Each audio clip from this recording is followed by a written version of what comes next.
There is a particular moment in the decline of every great military power when the leadership realizes that the decisions they postponed, the investments they delayed, and the warnings they ignored have accumulated into a crisis that cannot be solved with money, willpower, or time. It is not the dramatic collapse that follows a catastrophic battlefield defeat, but the slow motion disintegration that occurs when the industrial foundations, the human capital, and the strategic reserves necessary to sustain military power have eroded beyond the point of rapid reconstitution. We are witnessing that moment now in the United States military.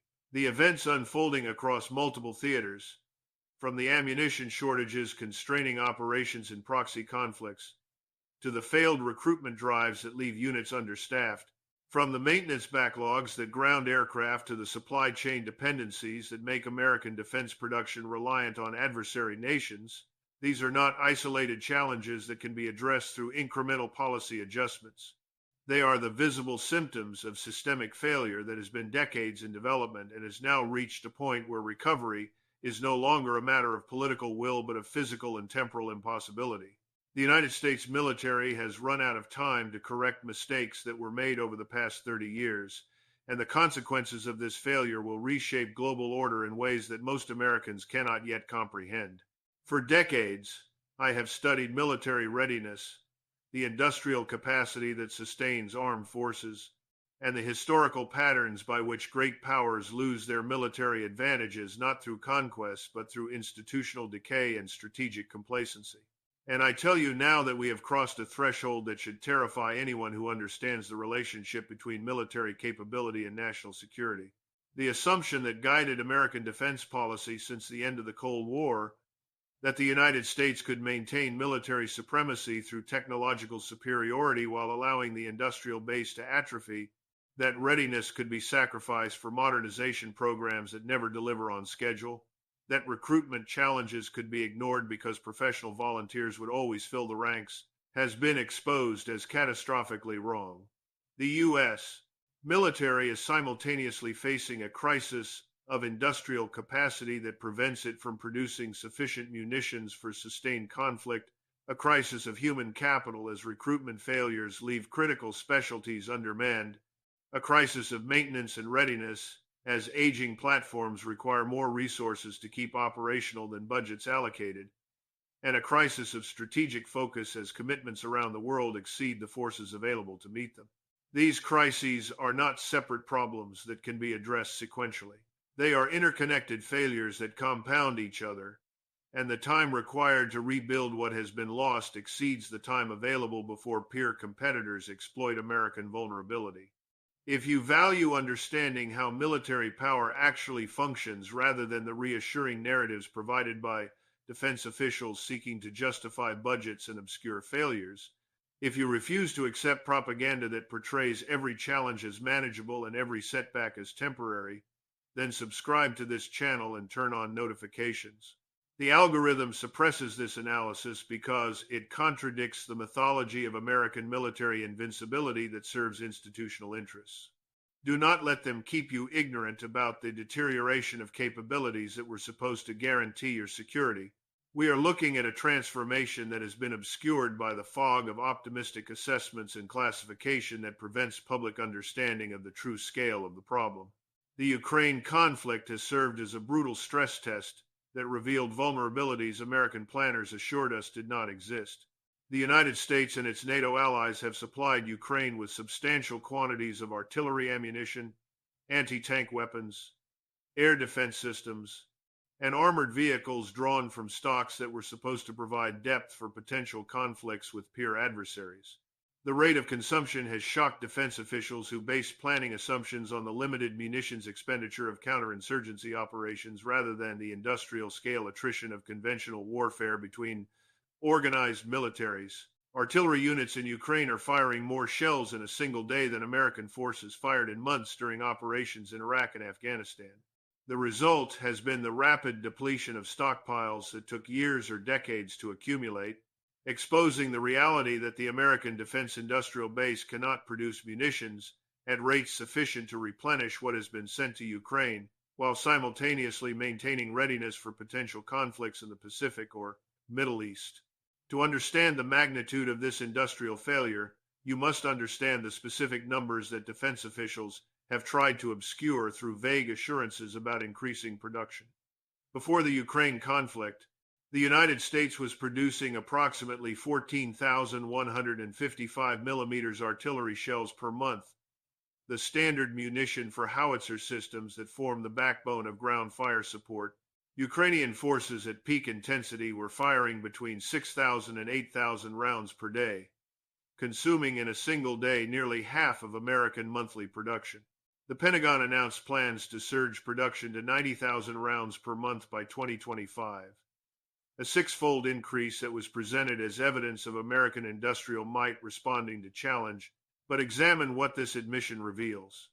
It will take until 2025, 3 years after the Ukraine conflict exposed the shortage, to reach production levels that would still be insufficient to supply Ukrainian forces at their peak consumption rates while maintaining stocks for American contingencies. This timeline assumes that expansion plans proceed without delay, that supply chains for components and raw materials function smoothly, that skilled labor can be recruited and trained, assumptions that have already proven optimistic as production targets have been repeatedly revised downward and timelines extended. The artillery ammunition crisis is merely the most visible manifestation of a much deeper industrial atrophy that affects every category of military capability. The United States has allowed its defense industrial base to consolidate into a handful of prime contractors focused on high-margin, low-volume production of sophisticated systems rather than the unsexy but essential work of producing large quantities of consumable munitions. The factories that produced shells, bombs, and missiles during the Cold War were closed or converted to other purposes after the Soviet collapse, based on assumptions that future conflicts would be short, technologically dominant operations requiring precision strikes rather than sustained bombardment. The skilled workers who understood the manufacturing processes retired or moved to other industries, taking with them institutional knowledge that cannot be easily recreated. The supply chains for propellants, explosives, precision components, and raw materials became dependent on global sourcing that prioritized cost efficiency over security of supply, creating vulnerabilities to disruption that are now manifesting as production bottlenecks that money alone cannot quickly resolve. This is not simply a problem of insufficient spending that can be corrected by increasing defense budgets. It is a structural problem that reflects 30 years of strategic choices that prioritize short-term cost savings and technological advancement over the unglamorous work of maintaining industrial surge capacity. Even if Congress authorized unlimited funding tomorrow for munitions production, the physical constraints of building new factories, installing specialized equipment, training workers in processes that require months or years to master, and establishing supply chains for components would prevent meaningful production increases for years. The United States dismantled the industrial foundation of military power based on the assumption that peer conflict was obsolete and that small-scale interventions would define future warfare. That assumption has collided with reality in Ukraine, and American strategists are discovering that you cannot recreate industrial capacity through emergency spending any more than you can create a trained military force by handing rifles to untrained civilians. But the industrial crisis is merely the kinetic expression of much deeper rot in the human capital and institutional structures that sustain military effectiveness.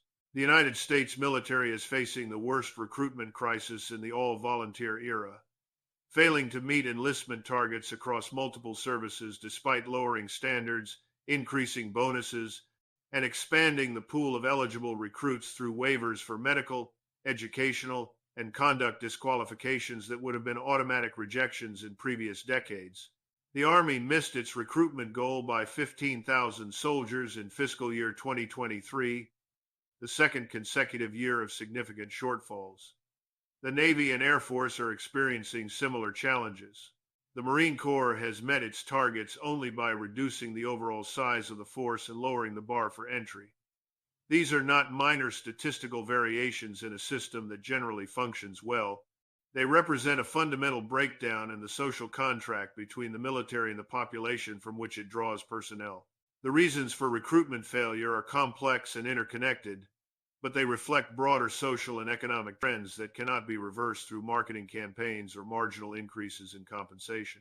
Young Americans in the demographic groups that traditionally supplied military recruits are increasingly unwilling to accept the sacrifices and risks that military service requires in exchange for benefits that have diminished in relative value. The educational benefits that once made military service an attractive path to college are less compelling when student debt and the value of degrees are increasingly questioned. The healthcare and retirement benefits that differentiated military service from civilian employment are less attractive when the commitment required has expanded to include multiple deployments to conflicts that lack clear connection to national defense. The job training and skills development that made military service a pathway to civilian careers are less relevant in an economy where many military specialties do not translate to well-paid civilian positions. Most fundamentally, young Americans are looking at 2 decades of continuous warfare that produced no clear victories, at veterans struggling with physical and psychological trauma from deployments that served no coherent strategic purpose, and making rational calculations that military service offers poor return on the investment of their youth and health. The military's response to recruitment failure has been to lower standards in ways that compromise unit effectiveness and create longer-term problems even as they provide short-term relief for manning shortfalls. Waivers for medical conditions that would have disqualified recruits, acceptance of applicants who score in the lowest acceptable categories on aptitude tests, relaxation of fitness standards. These accommodations allow the services to process more recruits through training, but result in higher attrition rates, increased injury rates, and cohorts of personnel who require more time and resources to train to basic proficiency. The military is also retaining personnel who would have been separated for performance or disciplinary issues in earlier eras, maintaining force size at the cost of unit cohesion and effectiveness.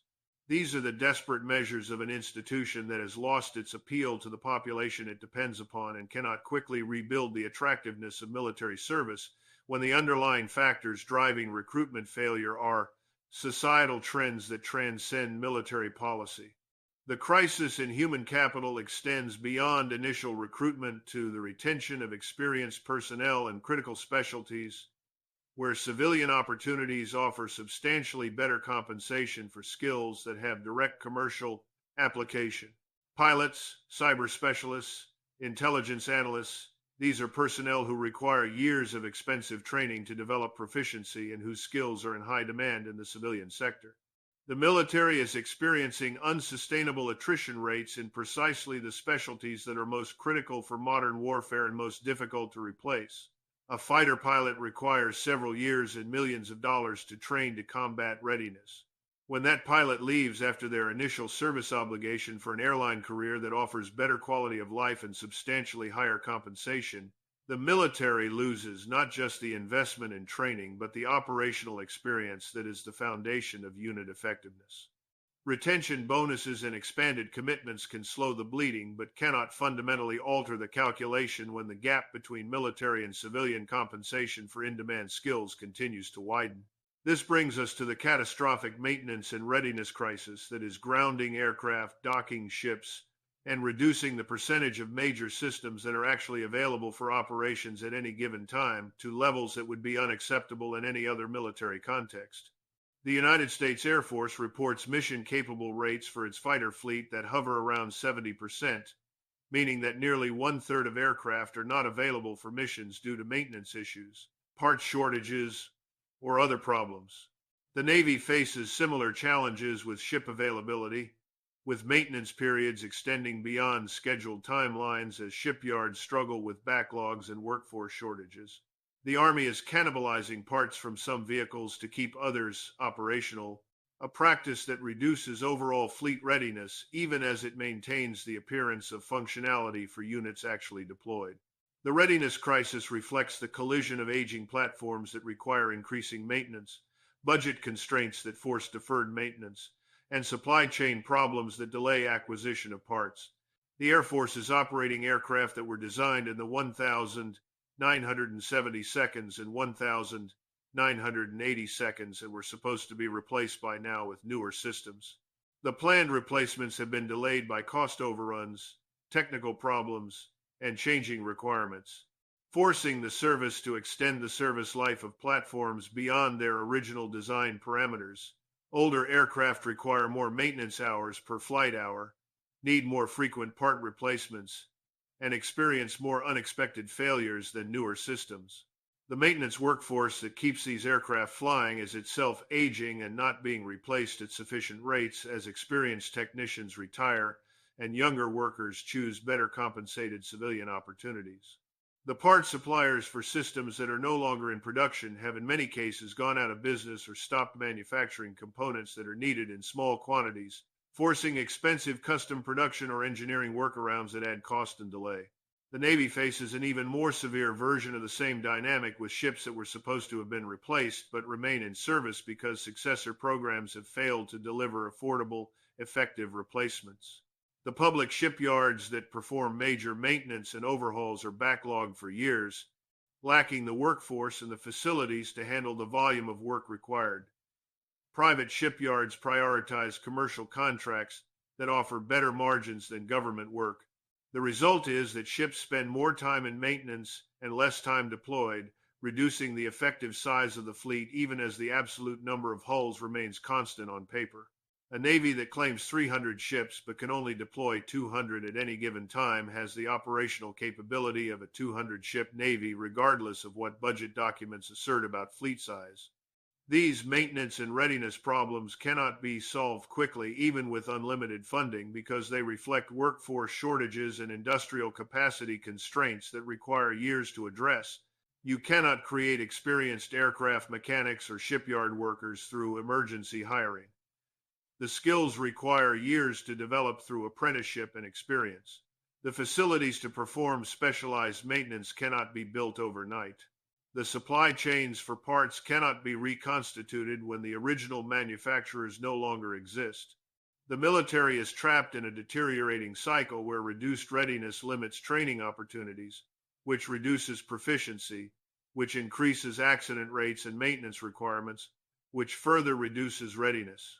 Breaking this cycle requires sustained investment over years, combined with policy changes to make military maintenance careers more attractive than civilian alternatives, commitments that transcend election cycles and compete with more politically visible spending priorities. To understand how we arrived at this point of systemic failure across industrial capacity, recruitment, retention, and readiness, we must examine the strategic choices made during the post-Cold War period when American military dominance seemed so absolute that maintaining the foundations of that dominance appeared unnecessary. The United States emerged from the Cold War as the sole superpower with a military that vastly outmatched any potential adversary. The defense budget declined as policymakers claimed a peace dividend and redirected resources toward domestic priorities. The all-volunteer force replaced conscription based on the assumption that a smaller, professional military would be more effective than mass conscript armies. The defense industrial base consolidated through mergers that reduced competition and eliminated redundant capacity that had been maintained during the Cold War as insurance against disruption. Munitions stockpiles were allowed to decline on the assumption that future conflicts would be brief operations where technological superiority would deliver rapid victory rather than grinding attrition that consumed vast quantities of basic weapons. These decisions made sense within the context of the unipolar moment when American military power faced no meaningful opposition and the primary challenges were small-scale interventions against weak adversaries who could not threaten American forces or sustain resistance against American firepower. Iraq, Afghanistan, Libya. These operations reinforced the perception that technological dominance in professional forces could achieve military objectives without requiring the industrial mobilization or mass armies that characterized previous great power conflicts. The strategic community convinced itself that the nature of warfare had fundamentally changed, that precision strikes and special operations had made conventional mass mobilization obsolete, and that the United States could maintain military supremacy through qualitative superiority rather than quantitative depth. This entire framework has been shattered by developments over the past 5 years that have revealed how divorced American strategic thinking became from the realities of great power competition. China has built a military that matches or exceeds American capabilities in specific domains critical to Western Pacific operations. The People's Liberation Army Navy now operates more ships than the United States Navy and has invested heavily in anti-access area denial systems designed specifically to counter American strengths. Chinese shipyards can produce vessels at rates that American yards cannot match. Chinese defense factories operate at scales that dwarf American production capacity. Russia has demonstrated in Ukraine that it can sustain military operations that consume munitions at rates far exceeding what NATO can produce, that it can reconstitute forces faster than Western intelligence predicted, and that its defense industrial base has adapted to sanctions and supply chain disruptions more effectively than Western policymakers anticipated. The strategic competition that is now defining international relations is not the brief, technologically dominant operations that American forces trained for during the post-Cold War period. It is attritional conflict where industrial capacity, stockpile depth, and the ability to sustain operations over months or years determine outcomes more than the sophistication of individual weapon systems.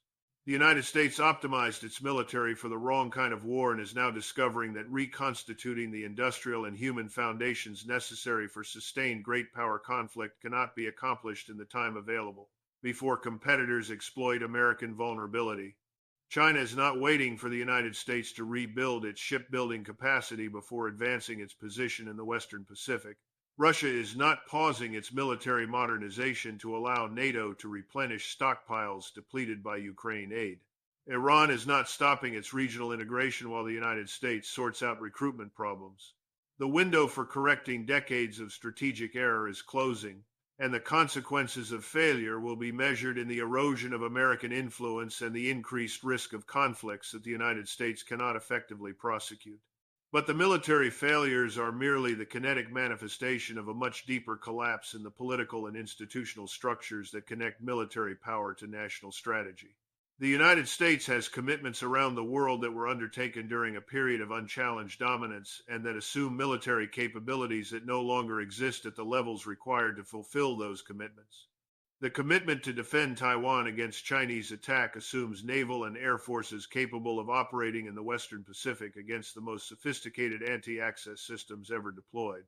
The commitment to defend NATO's eastern flank against Russian aggression assumes ground forces and stockpiles sufficient to fight a conventional war in Europe. The commitment to maintain freedom of navigation in the Middle East assumes naval forces capable of securing shipping lanes against asymmetric threats. The commitment to deter North Korean aggression assumes forces capable of fighting a simultaneous conflict while maintaining readiness for other contingencies. These commitments are not compatible with the actual force structure and industrial capacity that the United States possesses. American strategists are engaged in a desperate effort to obscure this reality through rhetorical formulations about integrated deterrence and multi-domain operations that promise to achieve more with less through better coordination and technological innovation. But you cannot coordinate your way out of insufficient forces. You cannot innovate your way past empty stockpiles.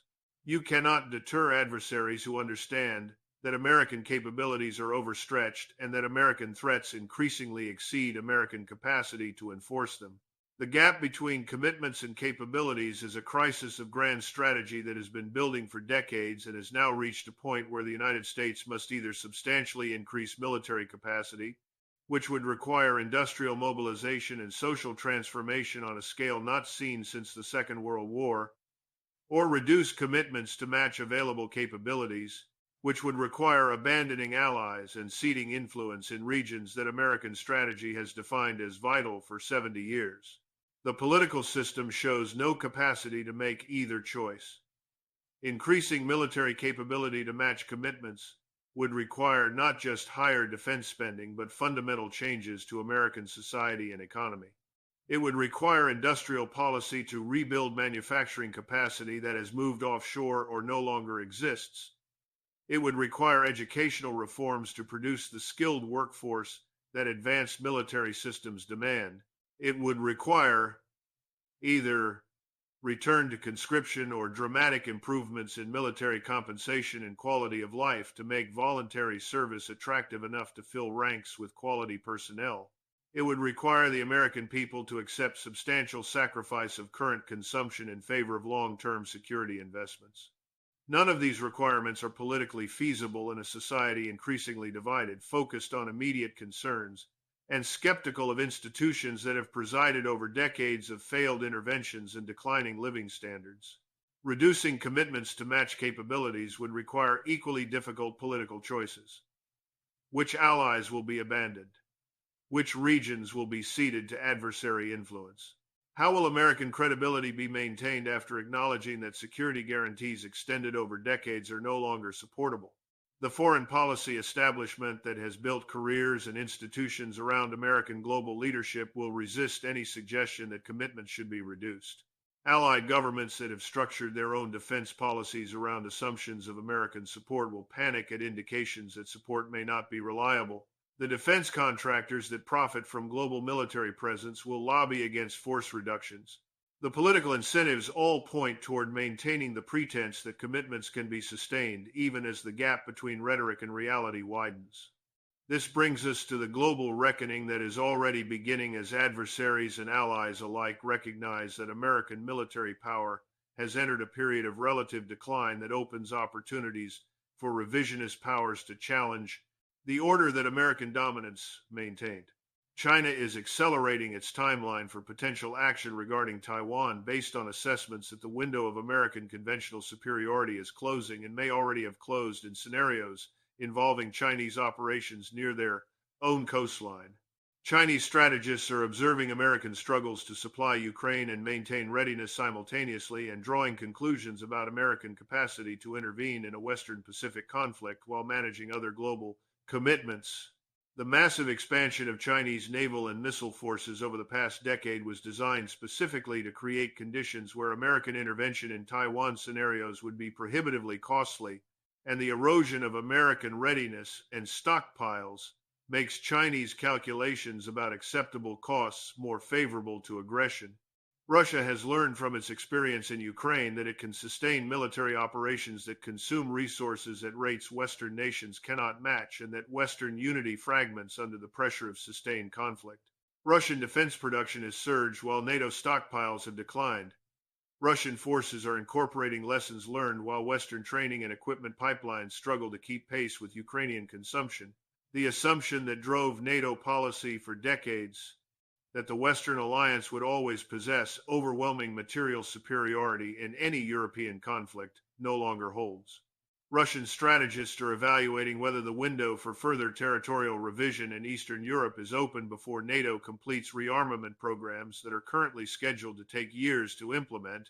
Iran has observed that American military presence in the Middle East cannot suppress asymmetric resistance, that American stockpiles are limited, and that American political will for sustained Middle Eastern engagement is exhausted.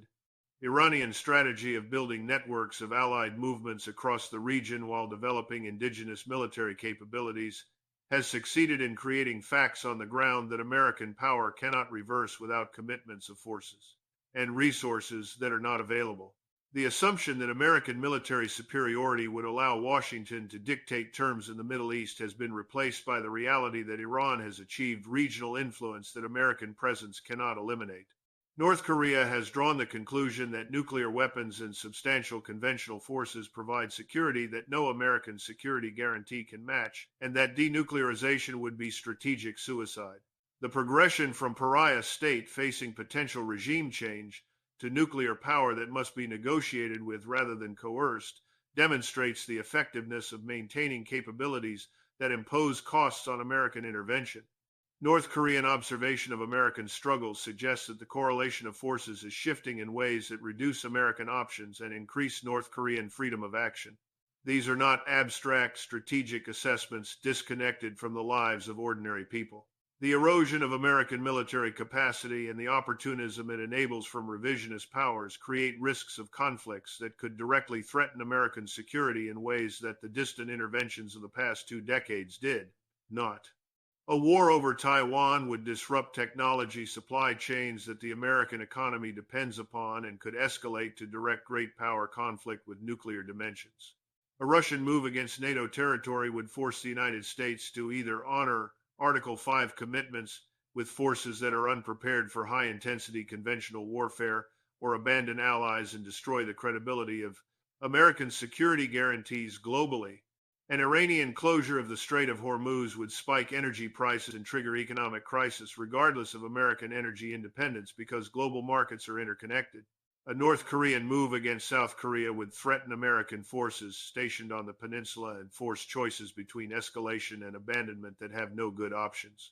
The military decline is not occurring in isolation, but as part of broader American decline across multiple dimensions that compound each other. The economic foundation that supported military dominance is eroding as debt levels constrain future spending, as infrastructure decays, as education systems fail to produce competitive workforces, and as inequality hollows out the middle class that historically staffed volunteer military forces. The political system is paralyzed by partisan division and incapable of making long-term strategic investments that might reverse negative trends. The social cohesion that sustained sacrifice during previous great power competitions has fractured into tribal identities that cannot agree on basic facts, much less national purposes worthy of collective effort. The technological edge that American military dominance rested upon is narrowing as adversaries close gaps through industrial espionage, parallel development, and focused investment in areas where they can achieve parity or superiority. The consequences of this comprehensive decline are already manifesting in the economic realities that affect every person regardless of their interest in military affairs or foreign policy. The inflation that has destroyed purchasing power over the past several years reflects partly the costs of maintaining global military commitments with inadequate industrial capacity. Supply chain disruptions that drive prices higher result partly from the instability that emerges when American power cannot suppress regional conflicts. The competition for resources with near-peer adversaries drives up costs for materials needed for both military and civilian purposes. The federal spending required to maintain even current inadequate levels of military readiness competes with spending on domestic priorities and contributes to deficits that impose costs through inflation and reduced future growth. The average American family is paying the price for imperial overextension through reduced living standards, while the benefits of global military presence flow to narrower interests. We are standing at a threshold in American history where the accumulated consequences of decades of strategic complacency and institutional decay have created a crisis that cannot be resolved through the normal mechanisms of policy, adjustment, and budgetary allocation. The United States military has run out of time to rebuild industrial capacity that takes years to reconstitute, to train personnel who require years to achieve proficiency, to replace aging platforms that should have been succeeded by systems that are years behind schedule, and to restore stockpiles that have been depleted faster than production can replenish them. The gap between the military power that American commitments require and the military power that actually exists is widening as adversaries accelerate their own military development, while American efforts struggle against institutional inertia, political paralysis, and industrial limitations. The choice facing the United States is absolute and cannot be postponed. There is no middle path that preserves commitments while acknowledging limitations. The first path is the path of comprehensive national mobilization on a scale not attempted since the Second World War. It requires industrial policy to rebuild defense manufacturing, educational transformation to produce needed technical workforce, social policies to make military service attractive enough to fill volunteer ranks or acceptance of conscription to provide necessary personnel, budget prioritization that directs resources away from consumption toward military investment, and political leadership capable of explaining to the American people why substantial sacrifice of current living standards is necessary for future security. This path offers the possibility of restoring military capacity sufficient to uphold commitments and deter adversaries from opportunistic aggression, but it requires changes to American society and economy that may not be politically achievable in a democratic system absent the galvanizing crisis of direct attack. The second path is the path of retrenchment and reduced commitments. It requires abandoning allies who can no longer be defended, ceding regions to adversary influence, accepting reduced global role in favor of defense of core interests, and enduring the consequences as regional balances shift in ways unfavorable to American interests and values. This path avoids the mobilization costs of the first option, but imposes different costs in lost influence, abandoned partners, and potential long-term threats from adversaries who grow stronger in regions from which America withdrew. The implementation of strategic retrenchment would require political courage to explain why commitments made over decades can no longer be sustained, and diplomatic skill to manage the transition in ways that minimize damage to relationships that might still provide value even in reduced form. The third path, which current policy appears to follow, is denial that the choice must be made. It involves maintaining rhetorical commitment to all existing obligations while lacking the military capacity to fulfill them, hoping that adversaries do not call bluffs that would expose American weakness, and deferring hard choices to future administrations that will face even worse options as the gap between commitments and capabilities continues to widen. This path leads inevitably to crisis when adversaries test American resolve and discover that threats cannot be backed by action, potentially triggering conflicts that could have been avoided through either credible strength or honest acknowledgement of limitations. The United States has run out of time to avoid this choice.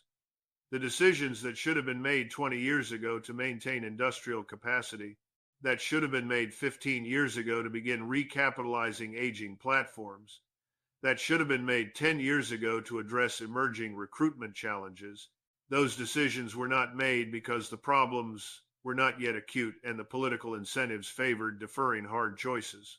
The accumulation of deferred decisions has created a crisis that cannot be solved within the timeframes that adversary actions allow. The military cannot be rebuilt in the years available before competitors exploit vulnerabilities. The industrial base cannot be reconstituted before stockpiles are exhausted.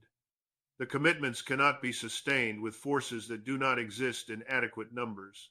This channel exists to tell you the truths that defense officials obscure through reassuring testimony and classified assessments that prevent public understanding of the scale of failure. We analyze military power as it actually exists rather than how budget justifications portray it. The algorithm suppresses this content because it contradicts narratives that serve institutional interests in maintaining funding regardless of outcomes. If you want to understand the forces that will shape the security environment your children will navigate, if you refuse to accept propaganda that obscures decline behind technological optimism and bureaucratic obfuscation, then subscribe to this channel and turn on notifications. Do not let them keep you ignorant about the deterioration of capabilities that were supposed to protect you. I want to hear your analysis in the comments below. First, do you believe the United States can rebuild military industrial capacity and force readiness in time to deter near-peer adversaries from testing American commitments, or has the window for reconstitution closed such that conflict is now inevitable? Second, if the United States cannot sustain current global commitments with available military capacity, which commitments should be prioritized and which should be abandoned to match means with ends? Write your answers below. I will be reading them. Stay vigilant.